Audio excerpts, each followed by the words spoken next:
Hello, नमस्कार. मुखवास तयार करत आहे बघा. घरीच मुखवास तयार करत आहे. बघा, ही बडीशोप, त्याला हळद मीठ लावलं आणि अर्धा तास उन्हात ठेवली आणि आता भाजत आहे बडीशोप. हे तीळ आहेत, हळद आणि मीठ लावून वाळवलेलं आहे त्याला पण. आणि आता ते तीळ भाजत आहे. आणि याच्यानंतर धना डाळ भाजणार आहे.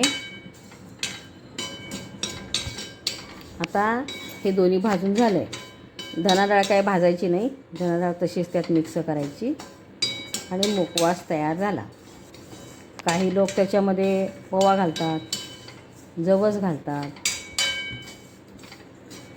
पण ते आम्हाला आवडत नाही म्हणून आम्ही घालत नाही. ते चांगलंच असतंय, पण ते आवडत नाही म्हणून घालत नाही आम्ही. हे बघा, हे मुखवास तयार झाला.